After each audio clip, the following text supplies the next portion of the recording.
let's continue talking about stereotypes, prejudice, and discrimination. And as we continue talking about causes of these problems, this time let's focus on culture and socialization. When we think about the role of culture and socialization in causing problems like stereotyping, prejudice, and discrimination, we need to ask ourselves how laws and norms have and still do influence our beliefs about various groups of people. Remember, it was once legal to discriminate. Jim Crow laws were based on the idea that groups could be separate but equal. For example, blacks could have separate classrooms from whites, and that was deemed to be fair and fine. That was later on, of course, judged to be unconstitutional. Well, it's hard to overcome that history.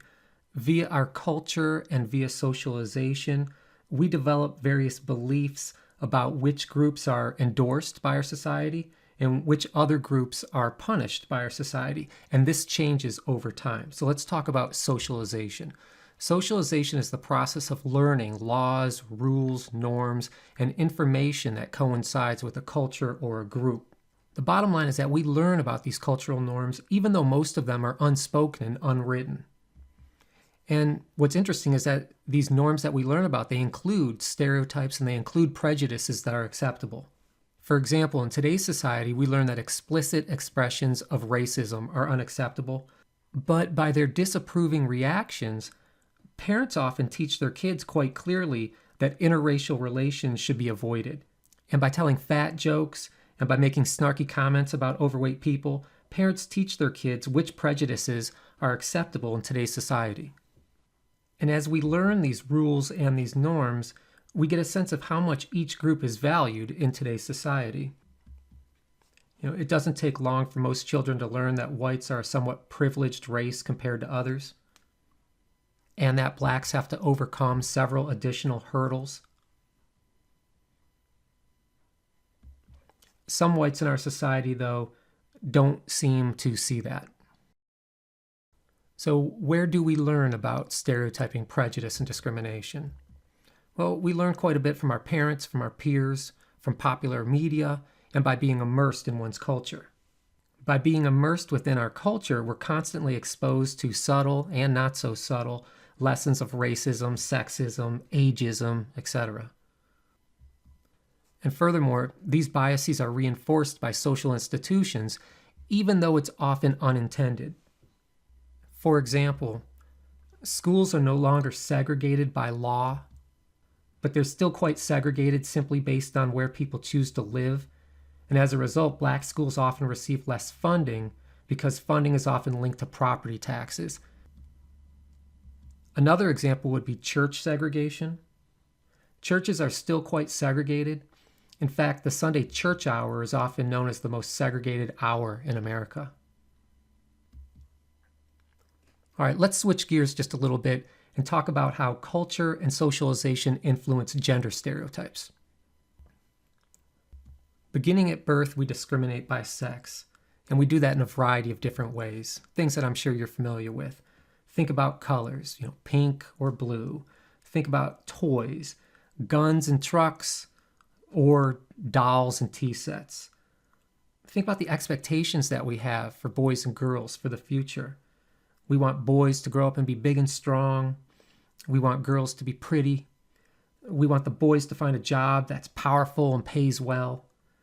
We typically are talking to girls about getting married, becoming a mommy, maybe being a nurse or a school teacher. Now, those are gender-specific stereotypes, and people are indeed more likely nowadays to challenge those stereotypes, but sexism still does exist. Kids identify themselves and others as boys or as girls by about age 3. And they begin to judge people by those gender-specific stereotypes. So for example, when a kid is thinking about a nurse, is probably thinking about a female. So in this type of situation, it's likely that a kid might ask, Mommy, why is that nurse getting her blood pressure taken by that doctor? And Mommy or Daddy would need to explain, well, that woman is a patient and that man actually is the nurse and he's not a doctor. And that can be really confusing for kids when they grow up in this culture that's infused with gender stereotypes. Now here's something that always blows my mind. Even at that young age, kids begin to favor their own in-group, whether they're boys, whether they're girls. So in other words, they're showing in-group biases and they're discriminating in favor of their group simply as toddlers. This may be due partly to gender socialization, but it may also be due in part to neurobiological and evolutionary factors. So for example, let's think about evolution. Researchers have found that various breeds of monkeys show sex differences in their preferences for toys, much like we see in our own children.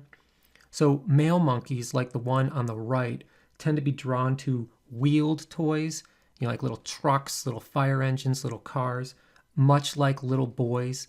And female monkeys, like the one on the left, tend to be more drawn to plush toys, like little stuffed animals and puppets and things like that. And what's interesting is that female monkey on the left is examining that stuffed animal, looking at its genital region, trying to determine if it's a boy or a girl. These are the types of curiosities that little girls have, because when they have a little baby doll, they want to know, is their baby doll male or female? This suggests that there could be some form of biological basis for this type of thinking and this type of behavior. As kids develop, their parents also encourage stereotypic behaviors. For example, there's some good research to show that parents are more likely to encourage boys to take additional risks, but with girls, parents are more likely to encourage them to be careful. Here's an example of that. In this particular research study, mothers of young boys or young girls were watching a videotape of another child, and they were asked to pretend essentially that child was their own. And as that child was engaging in risky behaviors on the playground, they were told to tell the experimenters what they would be saying to their own child. Mothers of girls were more likely to express caution and worry that the child was going to get injured. Mothers of boys were much less likely to do that. And in fact, they were more likely to give encouragement, like, hey, that's great that you were able to climb that high. Let me see if you can go even higher. Well, as you know, risks are often rewarded, particularly in our American capitalistic society. And this might be one reason that boys are more likely to occupy leadership roles and more likely to be economically successful. Let's talk a little bit more about social roles and how they develop between the sexes, and that's what social role theory is all about. We'll talk about that next.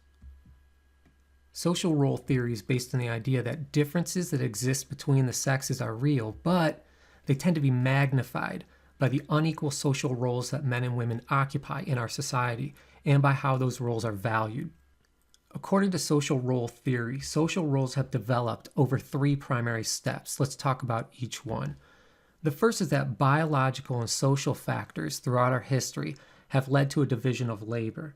So when we're talking about biological factors, we're talking about men having greater physical strength than women. We're also talking about the whole fact that in order for women to have children, they of course need to carry that child for 9 months, which does a lot to their physical capabilities. And then of course, after they have that child, they also suffer the repercussions of carrying that child for 9 months. It does a lot to your body. So couple that with some social factors.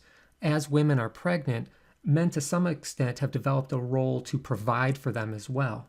And that's led to this division of labor such that men are more likely to have like construction jobs and business jobs, things that are taking advantage of their strength and their mobility. Whereas women have been more likely to raise children and to have domestic and relatively lower status jobs. The end result is that men are earning more money and they're having more social status, whereas women have been more likely to be at home where there's less economic and social reward. The second step is a really important one. People tend to act in ways that fit with their social roles. So men tend to have more physical, social, and economic power. This is how things get magnified. So people often change their behaviors and their attitudes to conform with their social roles. And we'll talk about this later in our semester as well when we start talking about conformity. This might be easiest to see when we look at women who are raising children and earning no money outside of the home. They often come to view and accept that their breadwinning partner is more powerful and more in charge, partly due to the social and economic power that their partner has within the family and within society. Now, what follows is the third step. These behavioral differences that we just discussed promote an exaggerated social perception that men are more dominant and that women are more domestic by nature. And when we talk about things being by nature, what tends to be associated with that is the belief that this is something that can't be changed. It's something that will always be that way. So the behavioral differences that are associated with these traditional roles lead people to perceive that men are dominant and perhaps more intelligent or more capable or more deserving by nature, and that women are more submissive and perhaps less capable and more in need of care and assistance by nature. So social role theory is really quite insightful. Well, that's it for this section, but stay tuned because there's more social psychology coming up soon.